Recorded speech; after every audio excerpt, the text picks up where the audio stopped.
Warahmatullahi wabarakatuh. Waalaikumsalam warahmatullahi wabarakatuh. Alhamdulillahi rabbil alamin, wal aqibatu lil muttaqin, wassalatu wassalamu ala nuril amin, nabiyyina wa habibina wa syafi'ina wa maulana Muhammad wa ala alihi wa sahbihi ajma'in.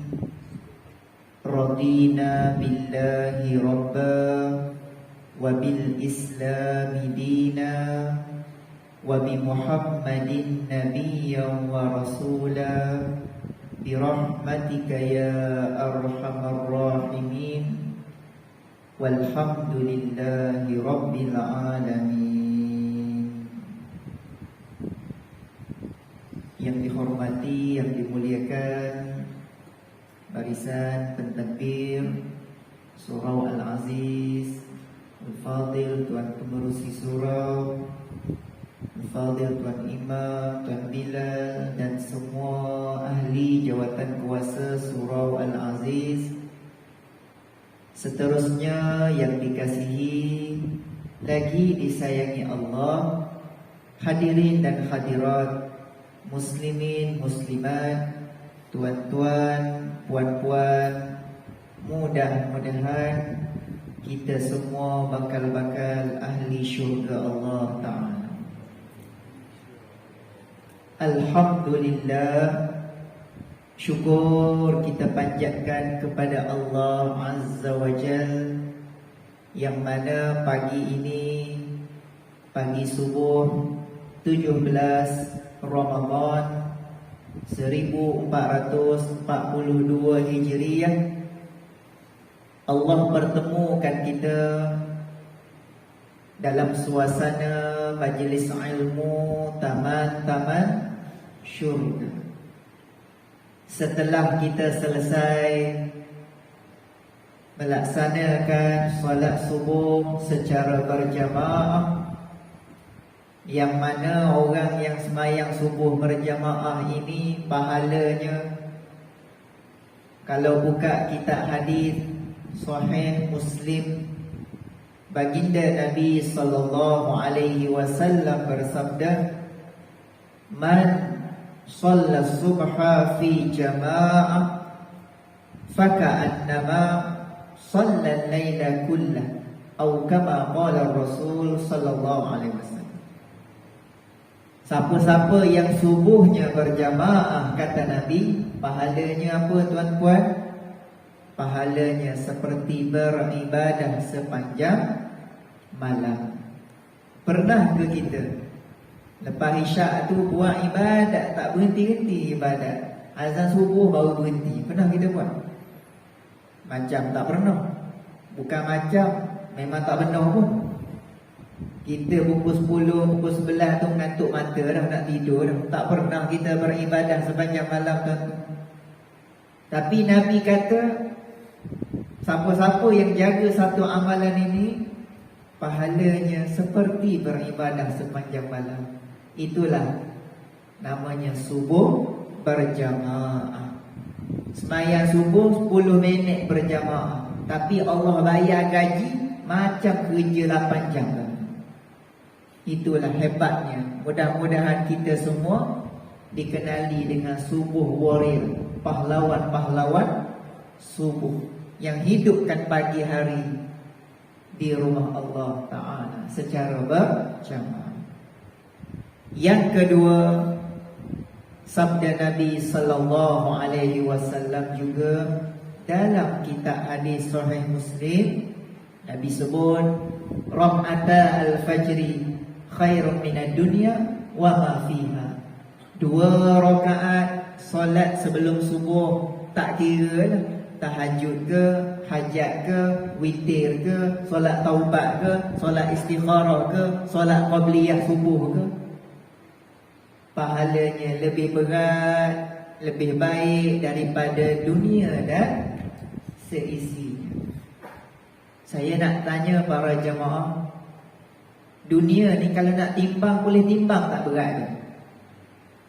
Dalam dunia, dalam bumi ni ada minyak, ada gas, ada gunung, ada lautan, ada daratan, ada manusia, ada haiwan, ada kereta. Boleh timbang ke dunia kalau nak timbang? Tak boleh nak timbang kan? Berat sangat. Tapi Nabi sebut 2 rakaat sebelum subuh, pahala lebih berat daripada bumi dan isi-isi. Ya Allah, saya pun tak reti nak cerita dah. Kita semua orang cerdik pandai. Daripada hadis Nabi tu kita faham lah, orang yang paling kaya di dunia adalah orang-orang yang dapat 2 rakaat sebelum subuh. Sebab dia dapat segala-galanya lebih daripada apa yang ada di langit dan di bumi. Kaya pahala di sisi Allah Subhanahu wa ta'ala. Jadi saya mulakan kuliah pagi ini dengan 2 hadis yang pendek tadi, jelas kepada kita pagi hari, waktu yang terbaik kita nak grab banyak-banyak pahala dan rahmat Allah Subhanahu wa ta'ala, insya-Allah. Alhamdulillah, hari ini kita cuti. Kita menyambut hari yang penuh bersejarah bagi kita umat Islam, 17 Ramadan. Dahlah bulan Ramadan. Bulan Ramadan tu hebat ni. Lepas tu hari pula hari yang hebat, yakni dikenal dengan nuzul Al-Quran. Antara nikmat yang paling besar Allah hadiahkan kepada umat Rasulullah sallallahu alaihi wasallam. Nikmat yang antara yang paling besar Allah bagi pada kita, apa dia? Namanya nikmat Ramadan. Tuan-tuan, Nabi-Nabi terdahulu ada tak Ramadan macam itu? Bilangan Nabi dekat dunia ni ada berapa, tuan-tuan? 124,000 orang Nabi. Maknanya senang kata lebih daripada 100,000.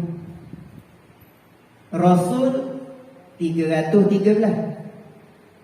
124,000 orang Nabi. Tak ada seorang pun Nabi yang Allah bagi Ramadan melainkan baginda Rasulullah sallallahu alaihi wasallam. Sebab tu kita ni umat yang special. Ada kelebihan, ada standardnya yang tersendiri. Sebab tu kita kena rasa syukur menjadi umat Nabi sallallahu alaihi wasallam. Dan mukjizat Rasulullah yang paling besar, tuan-tuan. Banyak mukjizat Nabi ni, tuan-tuan. Rasulullah sallallahu alaihi wasallam mukjizatnya boleh belah bulan. Kalau tuan-tuan pergi di Mekah hari ni, sebelah tempat sa'i, hari ni Istana Raja Arab Saudi, sebelah tempat sa'i tu, betul-betul atas bukit tu, cuba tengok. Depan Hotel Safwa, Hotel Ajiat tu, itu namanya Jabal Abu Qubais. Atas bukit itulah Rasulullah sallallahu alaihi wasallam belah bulan. Maknanya hebat mukjizat Rasulullah.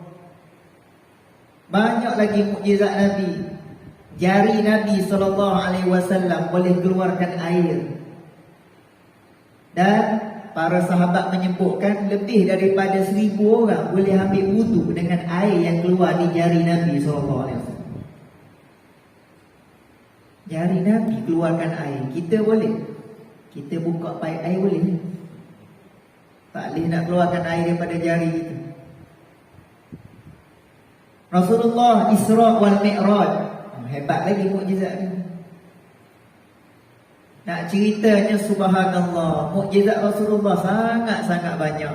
Tetapi dalam banyak-banyak mukjizat tu, mukjizat yang paling agung Al-Quranul Karim yang kita sambut hari ini, nuzul Al-Quran. Hadirin sidang jemaah yang berbahagia, Al-Quranul Karim sebagaimana ayatnya selalu dibacakan di bulan Ramadan Syahrul Ramadhan alladzi unzila fihil Qur'an. Inna anzalnahu fi lailatin mubarakah. Diturunkan Al-Quran pada bulan Ramadan, pada malam yang paling baik dalam satu tahun. Namanya malam Al-Qadar. Hari yang paling baik dalam setahun hari apa, tuan-tuan? Namanya hari Arafah, 9 Zulhijjah. Waktu orang pergi haji, berkumpul di Padang Arafah, itulah hari yang terbaik dalam satu tahun.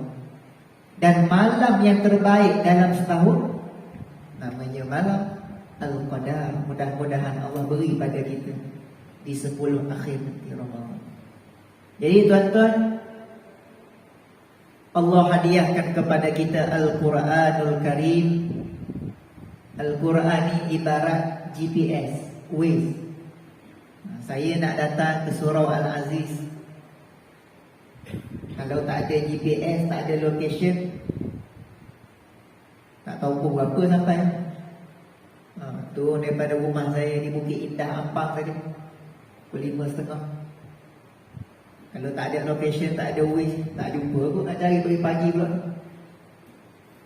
Tapi barakah ada GPS, ada Waze, boleh sampai pada waktunya, tak sesat. Jadi begitulah fungsi Al-Quran. Al-Quran ni Waze, kompas kehidupan. Quran akan tunjuk kita nak ke kanan ke, nak ke kiri ke, nak ke depan ke, nak break ke, nak pejut ke. Quran hudan linnas, dia memberi petunjuk sama ada kehidupan kita di dunia ataupun kehidupan kita di alam akhirat. Sebab itulah Al-Quran ini kita kena bersahabat dengan Al-Quran. Jangan sampai di akhirat Al-Quran unfriend dengan kita. Kita pergi ke negeri akhirat kelak, tuan-tuan, tiba-tiba Quran tak mengaku kita sebagai kawan. Allahu Akbar. Itu sebesar-besar kecelakaan. Kita dekat dunia ada Facebook, kawan kita tiba-tiba unfriend dengan kita. Boleh terasa hati kita, kenapa tiba-tiba ni tak nak kawan dengan aku. Contoh, orang yang baik dengan kita tiba-tiba tak nak bersahabat dengan kita. Macam ada something tak benar. Kita pergi ke akhirat, tuan-tuan, tiba-tiba Quran panggil kita, wahai sahabatku, confirm ahli syurga. Tetapi kalau di akhirat Quran tak mengaku kita sebagai teman, Quran tak mengaku kita sebagai sahabat, itulah sebesar-besar kecelakaan. Sebab kita nak cari pertolongan siapa lagi di sana? Kalau dah Quran tak mengaku kita sebagai sahabat, macam mana Rasulullah nak bagi syafaat pada kita? Jadi alhamdulillah, bulan Ramadan ini kita lumba-lumba membaca ayat-ayat suci Al-Quranul Karim. Ataupun dalam hadis baginda sebut apa dia? Ta'ahadul Quran. Ulang-ulanglah kita dengan Al-Quran. Lebih-lebih lagi Ramadan yang berbaki lebih kurang 13 hari sahaja lagi. Dan Al-Quranul Karim diturunkan secara berperingkat-peringkat, tuan-tuan, selama berapa tahun? 23 tahun. Dan kali pertama dia diturunkan, berlaku peristiwa ini, tuan-tuan. Saya nak tanya tuan-tuan, kenapa Rasulullah suka puasa sunat hari Isnin? 7 hari seminggu. Kenapa Isnin yang Nabi pilih? Kenapa Nabi tak pilih hari-hari lain? Kenapa Isnin Nabi pilih? Setiap hari Isnin Nabi mesti puasa. Every week, tiap-tiap minggu. Sahabat katanya Nabi, kenapa Nabi suka puasa hari Isnin? Nabi pun jawab, kerana yaumul Isnin yaum wulidtu fi, hari aku dilahirkan. Dan yang kedua, kenapa Nabi suka puasa sunat hari Isnin? Jawapan Nabi kepada para sahabatnya, kerana hari Isnin, hari aku dilantik oleh Allah menjadi Rasul, ketika mana turunnya Al-Quran buat kali pertama kepada diriku. Maknanya hari Isnin itulah berlakunya peristiwa pertama turunnya Al-Quran, sekaligus dilantik Rasulullah sebagai Nabi dan Rasul. Peristiwa ini terakam di sebuah bukit yang dikenali dengan Jabal Nur, bukit cahaya, yang mana atas bukit itu ada lubang kecil je. 2 orang boleh muat masuk. Kalau nak semayang tu seorang boleh muat. Itulah namanya Gua Hira. Dan ketika mana Jibril bawa Quran kepada Nabi first time itu, tuan-tuan, Jibril datang dalam keadaan tunjuk rupanya yang sebenar. Macam mana rupa Jibril, tuan-tuan? Sebab tu Nabi terkejut. Mula-mula Jibril datang, dahlah dia datang first time, tunjuk rupa yang sebenar pula. Peluk pula Nabi. Nabi sebut rupa Jibril ni macam mana? Dalam kitab hadis Sahih Bukhari, anna Jibril lahu sitami'ati janahin qad saddal ufuq atau kama qala Nabi sallallahu alaihi wasallam. Nabi sebut sesungguhnya Jibril itu memiliki 600 sayap, dan setiap satu sayapnya qad saddal ufuq, menutup langit-langit, ufuk-ufuk langit. Maknanya Jibril kalau dia buka satu sayap sebelah kanan, bayangkan tuan-tuan, tertutup separuh bumi kita. Kalau Jibril buka kanan satu, kiri satu, sayapnya tertutup keseluruhan bumi. Baru buka 2 helai sayap, tuan-tuan. Ada 598 helai sayap lagi yang belum dibuka. Nak ceritanya Jibril ni makhluk Allah yang sangat cantik, sangat besar. Datang first time jumpa Nabi, tunjuk rupa yang sebenar. Maka terkejutlah Nabi SAW. Sebab tu Nabi gemetar malam tu, ketakutan. Peluk pula Nabi, Iqra ya Muhammad, baca wahai Muhammad. Nabi jawab, ma'an Nabi qari'in, aku tak pandai membaca. 3 kali suruh Nabi, 3 kali Nabi tak reti nak baca. Dia pun ajar kepada Nabi surah Al-Alaq. Iqra, surah Al-Alaq, ayat pertamanya Iqra sehingga ayat yang ke-5.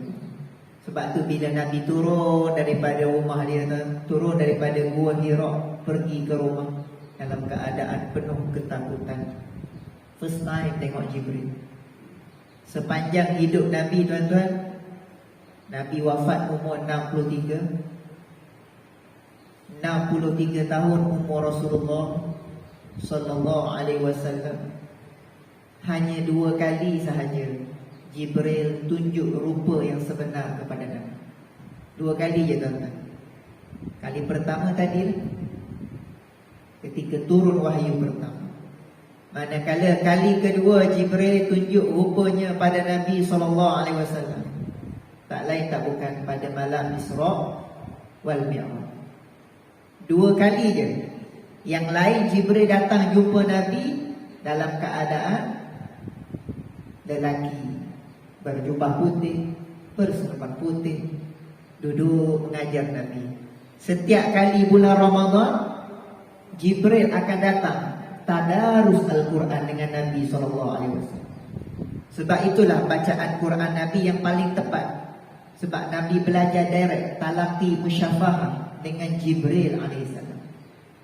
Hari ini kita baca Quran sama-sama manusia. Kita manusia, guru Quran kita pun manusia juga. Jadi bila sama-sama manusia, maknanya masing-masing ada kelemahan, kan?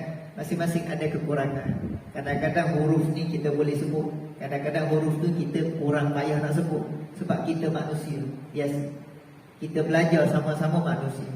Tetapi Nabi belajar dengan Jibril alaihissalam Jadi bacaannya sangat-sangat tepat mengikut apa yang dikehendaki oleh Allah Subhanahu wa ta'ala.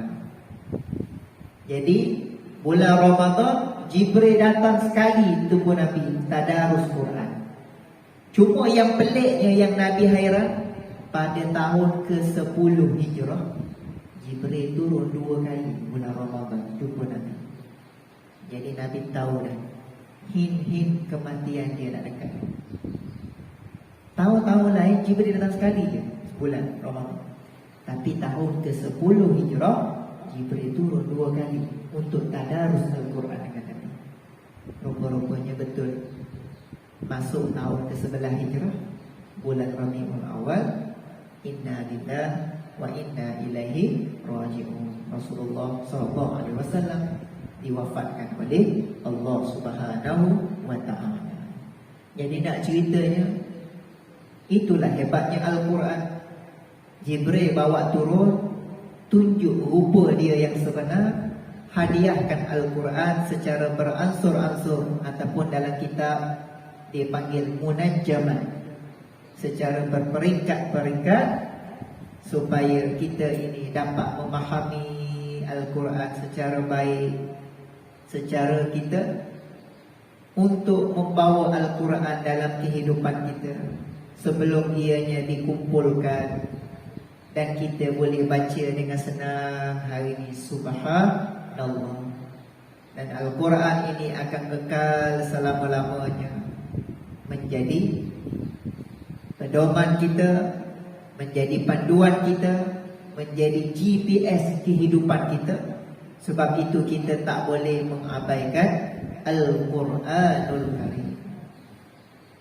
Kadang-kadang kita berasa malu dengan Allah Ta'ala. Sebab apa? Sebab tak sempat nak baca Quran. Masya Allah, surat khabar metro 50 muka surat habis dia baca kadang-kadang.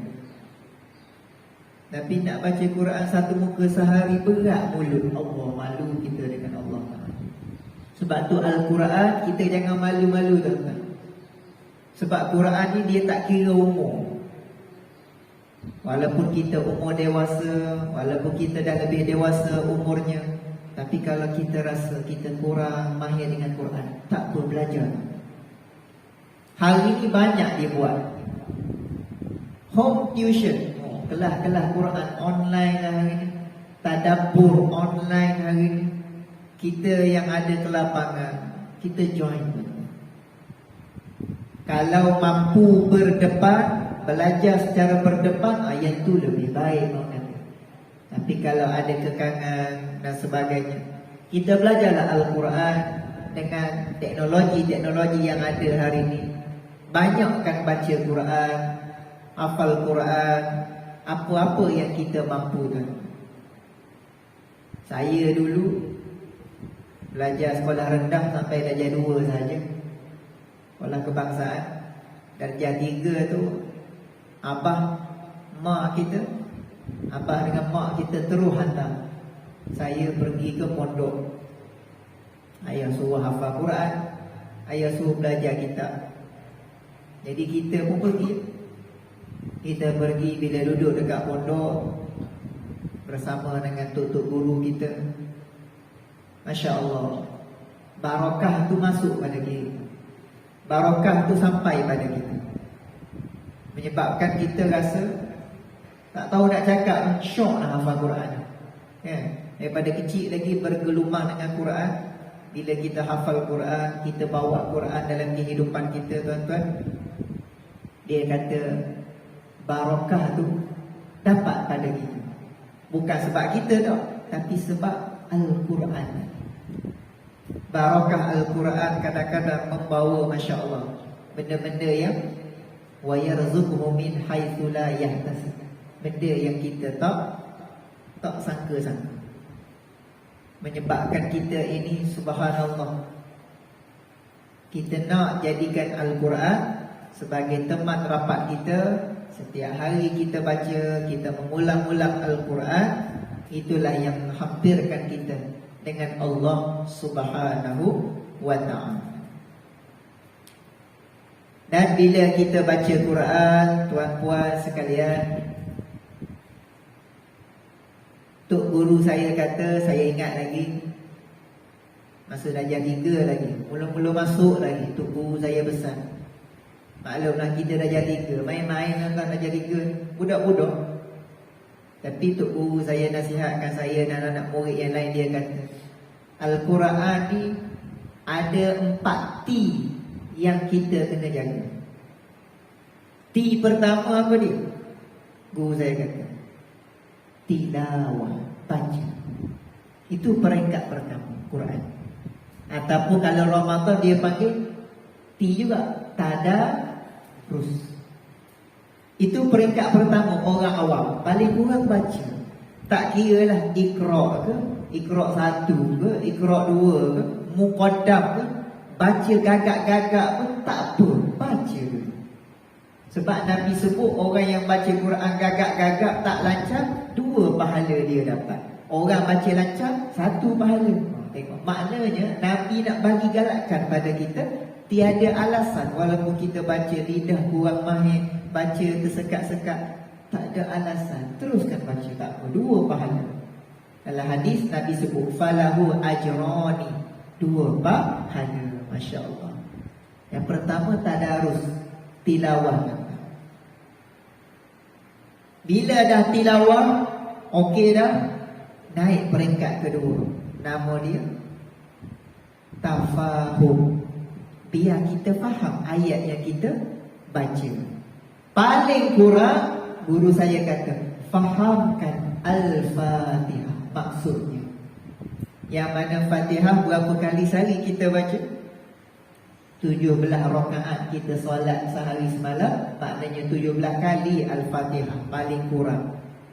Jadi guru saya kata, T yang kedua tafahum, fahamkan maksud Al-Quran, paling kurang Al-Fatihah. Dengan nasyid budak-budak hari ni kan, segala puji bagi Allah, Tuhan semesta alam. Dia buat terjemahan Fatihah dalam bentuk nasyid. Kalau kita payah nak ingat, dengar nasyid tu, confirm ingat maksudnya. Maknanya apa? Tak ada alasan untuk kita tak ingat Malik Yaumiddin. Masa baca tu terlintas dalam hati, engkaulah penguasa, raja di hari pembalasan. Ihdinas siratal mustaqim. Setiap kali baca Fatihah, terlintas maksudnya dalam hati kita, menyebabkan solat kita pun lebih khusyuk lagi. Jadi insya-Allah kita sama-sama tafahum, fahamkan maksud Al-Quran, paling kurang Al-Fatihah. Tapi kalau baca Al-Baqarah pun tahu maksud, kalau baca surah Al-Mulk pun tahu maksud, yang tu powerful, bagus sangat-sangat kan. InsyaAllah kita pakat-pakat usahakan. Okay, dah beres dah. T pertama beres, T kedua beres, naik T yang ketiga. T yang ketiga ni dalam sikit. Apa dia? Tadabbur. Tadabbur ni apa beza dengan maksud tadi? Tadabbur ni lain tuan. Tadabbur dia kaji Quran. Contoh, Nabi apa yang paling banyak namanya dalam Quran? Ni orang tadabbur. Dia boleh fikir benda yang orang kadang-kadang tak mampu nak fikir. Nabi apa tuan-tuan yang paling banyak Allah sebut dalam Quran namanya? Nabi Musa. Berapa kali Allah sebut? 136 kali. Ni orang tadabbur. Dia bukan sekadar faham maksud, dia kaji. Masjid. Berapa kali Allah ulang kalimah masjid dalam Quran? Jawapannya sama dengan pahala sembahyang berjamaah. Sembahyang berjamaah berapa pahala? 27. Sama juga kalimah masjid dalam Quran Allah ulang 27 kali. Nampak tak ada signifikan antara Quran dengan hadis? 27 kali Allah sebut nama masjid. 15 kali daripada 27 tadi Allah sebut dengan nama masjid yang paling banyak pahala. Namanya Masjidil Haram. Masjidil Haram 15 kali Allah ulang daripada 27 kalimah masjid itu tadi. Sebab tu orang yang sembahyang kat Mekah pahala tak sama. Sembahyang kat sana pahala 27, ya ke? pahala 100,000. Solat dekat Mekah 100,000 pahala. Solat dekat Madinah 1,000 pahala. Solat dekat Palestin 500 pahala. Solat dekat Surau Al-Aziz 27. Alhamdulillah. Maya sore-sore domo boleh skepeng. Hari ni kalau kita kerja, bos kita tanya, encik nak gaji berapa? 1,000 ke 27,000? Kalau bos offer macam tu, tuan-tuan, ada ke orang kata 1,000 tak apa dah? Ada. Oh, kalau bos offer macam tu, siapa nak 1,000? Mesti nak 27,000. Itu kalau duit lah. Kalau gaji lah. Kalau pahala, ramai orang ambil 1 ke ramai ambil 27. Faham-faham sendiri lah. Tapi Alhamdulillah, pagi ni boleh datang ramai-ramai. Subhanallah. Tahniah tuan-tuan. Mudah-mudahan nak ceritanya ni beza orang yang tafahum dengan tadabbur. Tafahum dia tengok maksud je. Tapi orang tadabbur, macam hari ni kan TV Al-Hijrah buat Quran Time. Quran Time macam mana dia tadabbur sekian-sekian, 30 juzuk, berapa ayat Makkiyah, berapa ayat Madaniyah. Maknanya dia lebih mendalam tadabbur itu, tuan-tuan. Subhanallah. Dan ramai orang bukan Islam, dia tertarik dengan Islam asbab tadabbur Al-Quran. Bila faham Quran, dia rasa lain. Mula-mula dia belajar Quran sebab dia nak cari kelemahan Quran. Tapi makin lama dia belajar, makin-makin dia kaji, dia kenalah dengan kajian sains yang dia buat.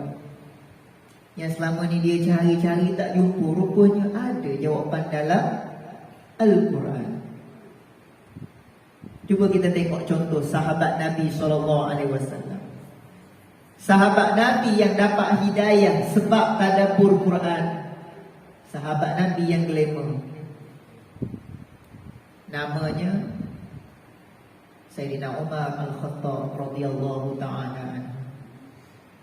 Tuan-tuan, Sayyidina Umar ni kan pernah nak pancung kepala Nabi. Sayyidina Umar pernah angkat pedang. Mana Muhammad? Aku nak pancung kepala dia. Sebelum Islam, Umar nak pancung kepala Nabi. Tetapi bila dah masuk Islam, hari Rasulullah wafat, Sayyidina Umar kata, siapa yang kata Nabi wafat, aku pancung kepala dia. Tengok, terbalik. Dua-dua nak pancung kepala. Tapi beza situasi. Sebelum Islam, nak pancung kepala Nabi, benci pada Nabi. After masuk Islam, sedihnya, sayangnya pada Nabi, siapa-siapa yang kata Nabi wafat, aku pancung kepala dia. Tu. Nama sebenar dia apa, tuan-tuan? Nama dia Umar. Nama Sayyidina Umar Al-Khattab. Masya Allah. Nama sebenar dia ikut nama macam-macam kita lah, orang Islam kan. Umar bin Hisham. Jadi Sayyidina Umar ini, Masya Allah, dekat Mekah, tuan-tuan, mungkin ada yang pernah pergi ke Taif.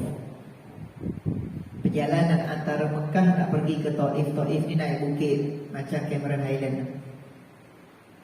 Antara Mekah ke Taif ada satu tempat yang bernama Ukas. Dekat situ ada satu pasar, namanya Pasar Ukas. Dekat Pasar Ukas itu setiap tahun dia buat pertandingan gusti, WWE, Wrestling, World Wrestling Federation. Zaman tu ada dah. Masalahnya, tuan-tuan, juara bertahan tiap-tiap tahun orang yang sama. Pemegang tali pinggang menang gusti angkat tali pinggang. Pemegang tali pinggang juara bertahan tiap-tiap tahun orang sama, tuan-tuan. Siapa dia orang sama tu? Sayyidina Umar. Sebab Sayyidina Umar ni dia ni gedebe pelik lain macam. Gedebenya, tailongnya, dia lah orang yang paling ditakuti. Tapi tengok asbab Quran, dia dengar adik dia baca, ayat 1 sampai ayat 5 surah Toha. Tiba-tiba hati Umar yang keras, yang sombong, yang berlagak, tiba-tiba lembut hati dia kerana asbab Al-Quran. Akhirnya Sayyidina Umar tadi memeluk agama Islam. Dan apa hebatnya Umar, tuan-tuan, after Islam? Jangankan manusia, jin, syaitan pun takut dengan dia. Nabi sebut macam mana dalam hadisnya? Ma salaka Umar fajjan qattu illa salaka syaitan fajjan ghaira fajjika. Apabila Umar lalu satu jalan, setan lari cari jalan lain, tak nak bertemu dengan Umar. Tengok, Umar lalu, setan lari. Kalau kita lalu, setan menyamar jadi hantu Kak Limah, hantu pocong. Dia tak takut dengan kita. Tapi dengan Umar jangan main. Itulah hebatnya Sayyidina Umar. Barakah Al-Quran.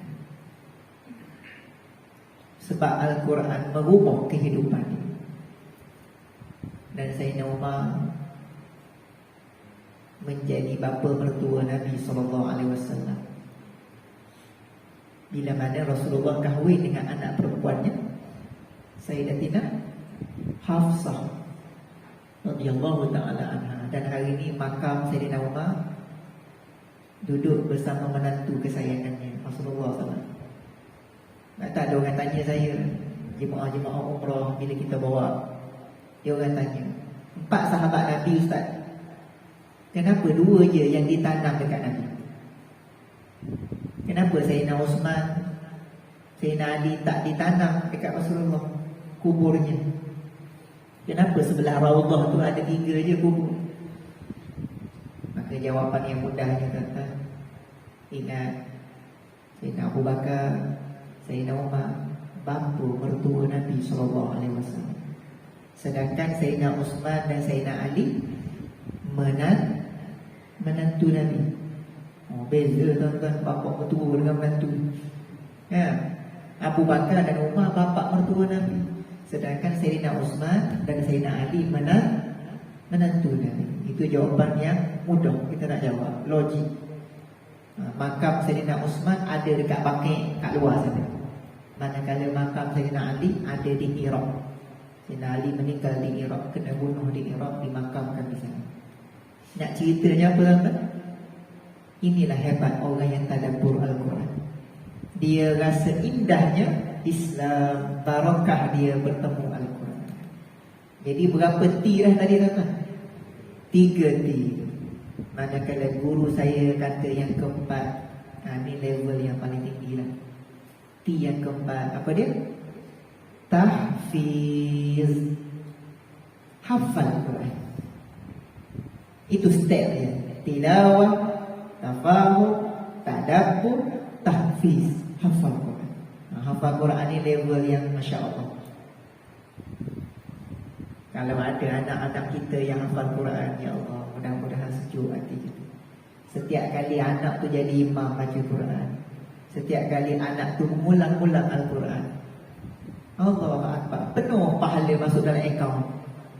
Walaupun kita dah mati, walaupun kita dah tak ada kat dunia, penuh pahala masuk akaun. Free je. Manusia yang hebat adalah manusia yang nafasnya telah terhenti, tetapi pahala untuknya tak pernah terhenti. Inilah manusia hebat. Macam mana cara kita nak bagi? Meninggal pun masih lagi pahala berterusan. Doa anak-anak soleh baca Quran untuk kita, sedekah amal jariah kita, ilmu yang bermanfaat. Kita mati dah, tapi pahala berterusan masuk dalam akaun kita ya Karim ya Allah. Jadi mudah-mudahan tuan-tuan, ramai-ramai anak-anak kita, insya-Allah kita didik anak-anak kita dengan Al-Quranul Karim. Mudah-mudahan anak itu rasa nak hafal Quran. Tak apa, hafal surah pendek-pendek pun tak apa. Dia boleh hafal Yasin, oi bagus dah tu. Dia boleh hafal surah Sejadah, bagus sangat dah tu. Dia boleh hafal surah Al-Mulk, bagus sangat. Apatah lagi kalau dia hafal 30 juzuk Al-Quran. Doktor Al-Hafiz, lagi terbaik. And engineer Al-Hafiz, Masya Allah. Cikgu Al-Hafiz, maknanya lagi terbaik. Dunia dapat, akhirat pun dapat, seimbang kedua-duanya. Sebab tu kita jagalah 4T tadi tuan-tuan, step by step, slow. Barulah terbit rasa cinta kita dengan Al-Quranul Karim. Orang yang syok baca Quran ni, baca semuka, rasa tak cukup je, rasa nak tambah lagi. Baca 4 muka, rasa ada something kurang, rasa nak tambah lagi. Tu orang yang syok dengan Quran. Mudah-mudahan itulah kita semua. Dan nasihat saya tuan-tuan, bila kita baca Quran, niat dalam hati, lepas baca tu, ya Allah, dengan barakah Quran ni, Engkau bagilah kepada aku sekian. Maknanya ulama kata apa dia? Jadikan Quran sebagai pembuka kepada hajat-hajat kita yang kita nak minta dengan Allah. Kita masing-masing ada hajat tuan-tuan. Yang sihat nak sakit, yang tak ada jodoh nak ada jodoh, yang tak ada anak nak ada anak, yang susah nak senang sikit, nak murah rezeki sikit. Jadikan Al-Quran sebagai pembuka kepada doa hajat-hajat kita. Sebelum baca Quran niat apa yang kita nak. Lepas baca Quran pun niat baik-baik. Yakinlah tuan-tuan, dengan barakah Quran Allah bagilah. Saya cerita pengalaman saya tuan-tuan, real story. Saya kahwin 4 tahun, tak dapat anak. Allah uji saya. Cerita betul, tak malu kita nak cerita. Kahwin 4 tahun tak dapat anak. Sampaikan orang kutuk saya, orang gelar kat saya. Dia kata, alah Da'i Farhan, ceramah je pandai, buat anak tak pandai. Orang kata kat saya tuan-tuan. Dalam hati kita ni manusia. Orang kata macam tu kan. Orang Kelantan kata moyok mentah. Tahu moyok? Sedih kejap gitu, orang kata gitu. Dah kerja anak ni, kita ni ikhtiar boleh lah. Tapi nak dapat anak itu terserah pada takdir Allah Ta'ala. 4 tahun tunggu tuan-tuan. Ikhtiar punya ikhtiar, Allah tak bagi lagi. Sampai masa Allah nak bagi. Allah bagi pula apa dia? Asbab Al-Quran. Cerita dia macam ni tuan-tuan. Ajaiblah bagi saya. Saya pergi ke Indonesia nak belajar agama, nak dengar ceramah agama. Saya nak pergi ke kuliah Ustaz Abdul Somad di Indonesia. Kenal semua tuan-tuan? Ustaz Abdul Somad popular kan? Katanya baru kahwin malam ni.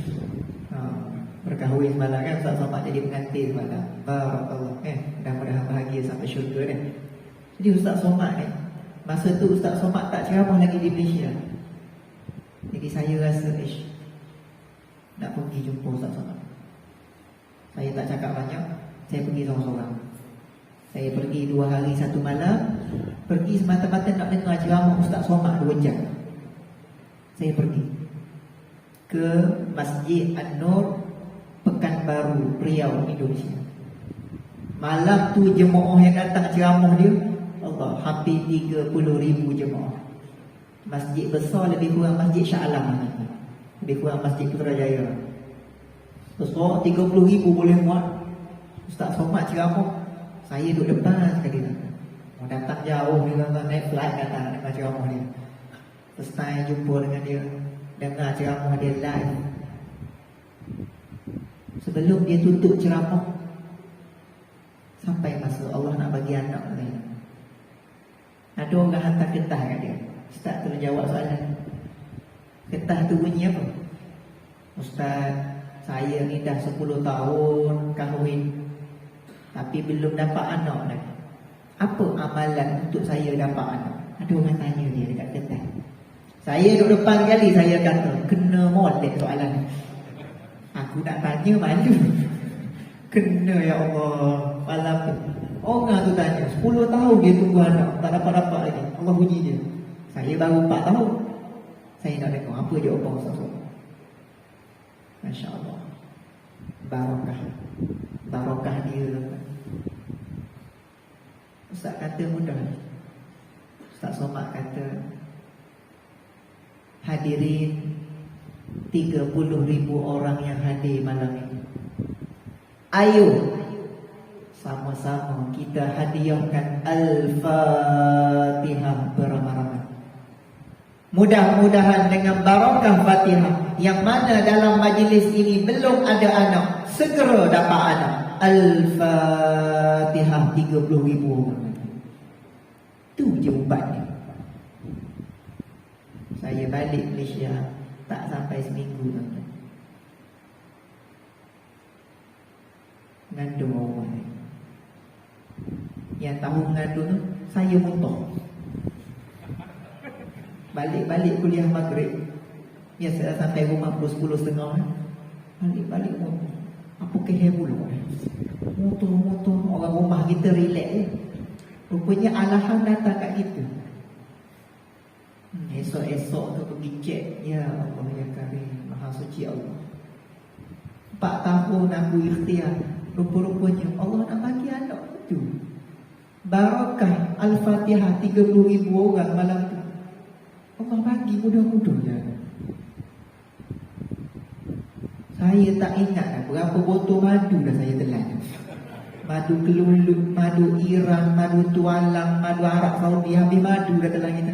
Ikhtiar orang kata kan. Ikhtiar makan makanan sunnah. Rupanya Allah nak bagi anak gitu ya. Allah menangis sujud syukur ya. Sebab tu saya kalau Ustaz Somad nak tajam, memang saya follow tu. Sebab dia pernah ada jasa dengan kita. Masya Allah. Bila isteri saya mengandung 9 bulan, alhamdulillah lahir anak pertama perempuan. Bila anak perempuan saya dah lahir, umur dah 5 bulan, tengok-tengok mengandung pula nombor 2. Dalam hati saya kata, oh senang sangat nak mengandung. Hari tu 4 tahun aku ikhtiar. Cukuplah 2 orang dulu setakat ni kan. Anak kedua lelaki, cukup sepasang. Maknanya apa? Benda yang kaya tak mampu nak fikir. Rupanya Allah nak bagi anak, Allah nak buka rezeki pak dengan cara Quran malam tu ramai-ramai je tu. Jadi saya rasa Allah berbaloi betul aku pergi Indonesia malam. Padahal on the spot pergi tu. Rupanya Allah nak bagi kita. Sebab tu saya kata tadi, kita baca Quran niat baik-baik. Nak sembuh ke, nak rezeki ke, orang kata Fatihah pun bagi. Dalam Fatihah tu macam-macam benda yang kita tak mampu nak fikir. Tapi orang yang mendalaminya, orang-orang yang hayatinya, Al-Fatihah itulah menjadi ubat yang sangat mujarab. Sebab tu Allah suruh ulang banyak kali dalam sembahyang kita. Cuma kadang-kadang kita baca, tapi kita tak menghayati sangat-sangat. Rupa-rupanya ada benda. Tuan-tuan, teruskan baca Quran, hayati Quran. Allah bagi pada kita benda yang tak mampu kita nak jangka. Dan saya nak tutup kuliah subuh saya pagi ni dengan cerita yang kedua. Ayah saya mutawif umrah dulu dah. Jadi masa dia mutawif umrah, kita anak-anak kecil, kita tengok ayah ni asyik pergi Mekah je. Dalam hati tu terasa nak pergi juga. Bestnya kalau dapat pergi selalu macam ayah. Sampailah satu saat saya ditakdirkan oleh Allah jumpa dengan pakcik tua tu. Hidup lagi hari ni, tapi hari ni umurnya lebih kurang 90 lebih. Masa saya jumpa dengan dia tu tuan-tuan, umur saya baru 20 tahun. Umur 20 tahun saya jumpa dengan makcik tu. Jadi makcik tu kata pada saya, ayah kerja apa? Ayah saya cikgu. Lepas tu sambil-sambil tu dia bawa umrah, bawa jemaah pergi umrah. Dia pun kata pada saya, Farhan, kalau Farhan nak pergi Mekah, tiap-tiap hari Farhan jangan tinggal tau surah Al-Waqi'ah. Lepas baca surah Al-Waqi'ah, Farhan niat sampai ke sana, sampai ke sana. Makcik tu ke sana. Oh, saya memang baca betul-betul. Al-Waqi'ah memang kita jangan tinggal tiap hari. Pembuka rezeki betul. Ya. Baca Al-Waqi'ah, makcik tu kata niat selalu nak pergi Mekah. Alhamdulillah, saya beramal tak lama tuan-tuan, umur 21 tahun dapat pergi umrah kali pertama dengan izin Allah Subhanahu wa ta'ala. Dan saya pula menjadi mutawif umrah. Setiap bulan saya bawa jemaah umrah sebelum COVID-19 datang. Saya kalau sebulan 2 minggu di Tanah Suci, 2 minggu di Ampang, rumah saya. Sampai orang kata kat saya, Ustaz tak balik kampung ke minggu ni? Dia ingat kampung saya kat Mekah.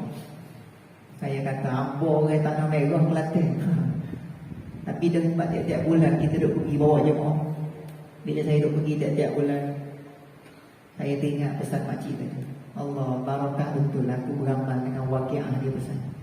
Tiap-tiap bulan boleh pergi bawa jemaah. Syukur kita pada Allah Ta'ala. Ini pengalaman saya. Sebab itulah nak cerita pengalaman orang lain, kita takut menipu pula, takut cerita bohong pula. Cerita pengalaman sendiri, apa yang saya rasa. Saya dapat anak barakah Quran. Saya bawa jemaah umrah tiap-tiap bulan pergi pun sama dengan barakah Quran. Dengan Quran Allah buka jalan-jalan kebaikan bagi kita. Mudah-mudahan insya-Allah kita teruskan baca Quran, niat yang baik-baik. InsyaAllah itulah yang menjadi sahabat kita di padang mahsyar kelak, insya-Allah ta'ala. Jadi begitulah tuan-tuan, lebih kurang kuliah subuh kita pada pagi 17 Ramadan ini. Saya minta maaf banyak-banyak kalau ada tersalah silap, tersalah kata, terkasar bahasa daripada perkongsian saya pagi ini. Kita saling doa mendoakan, mudah-mudahan kita sihat walafiat, dijauhkan dengan benda-benda yang tak baik, dan Allah buka pintu hati kita dan anak-anak zuriat kita menjadi orang yang sayang, kasih, cinta pada Al-Quran sepanjang hayat kita, insya-Allah. Terima kasih kepada pihak pentadbiran Surau Al-Aziz dan semua para jemaah sekalian. Selamat berpuasa dan selamat memburu malam Lailatul Qadar. Siru ala barakatillah. Barakallahu fikum. Aqulu qawli hadha wa astaghfirullahal azim li wa lakum. A'udzu billahi minasyaitonir rajim. Bismillahirrahmanirrahim. Subhanakallahumma wa bihamdik, asyhadu an la ilaha illa anta, astaghfiruka wa atubu ilaik. Allahumma barik lana fi syahri Ramadan warzuqna lailatul qadr fi hadhihi sanah wa fi kulli sanah. Allahumma akhir hayatana bil kalimah la ilaha illallah Muhammadur Rasulullah. Allahumma zayyina bi zinatil Qur'an wa akrimna bi karamatil Qur'an wa syarrifna bi syarafatil Qur'an. Rabbana atina fid dunya hasanah wa fil akhirati hasanah wa qina adzabannar. Sallallahu ala nabiyyina Muhammad wa ala alihi wa sahbihi ajma'in. Walhamdulillahi rabbil alamin. Wallahu a'lam. Ihdinas siratal mustaqim. Wassalamu alaikum warahmatullahi wabarakatuh.